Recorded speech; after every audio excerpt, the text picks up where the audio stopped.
There was a lane right by our house, my mother remembered, and it ran behind all the houses in that row. Grandpa had a garage there for his car.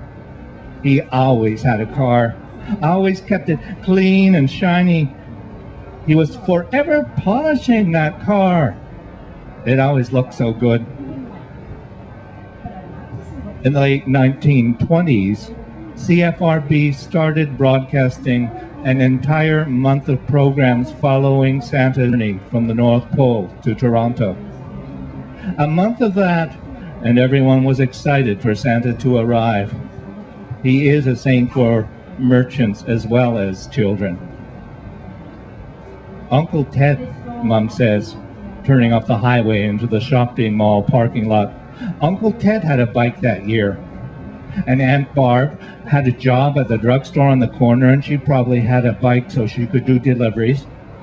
We went to school just east of there on Winchester Street. Even Cecil Montour, one of the boarders, had a bike. I think he was Delaware. This one time I was late for school and Cecil offered me a ride. So I kept bugging Mom and Dad till I got a bike too. They saved up for it. It was secondhand, but it was mine. St. Nicholas was born in a coastal town in what today is Turkey, someplace called Lycia. Little else is known about his life except he was the Bishop of Myra. Many miracles are credited to him.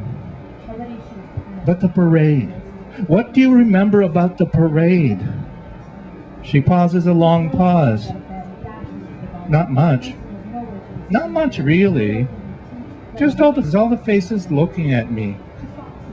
My sister's arrival ends that interrogation. But a while later, on the drive home, my mother remembers to mention, by the way, I have to get up early Monday for the parade, too. So on Victoria Day, known on the Six Nations as Bread and Cheese Day, my 84-year-old mother is up and out of the house by 8:30. She and the other Red Hat ladies have to finish decorating their float by 9:30 in time for the judging. Our story is that Queen Victoria, in recognition of the Six Nations' service and loyalty to the Crown during her reign, instituted an annual distribution of gifts. Why white bread and cheddar cheese? I've never heard an explanation of this detail. But the annual distribution is the center of something of a festival.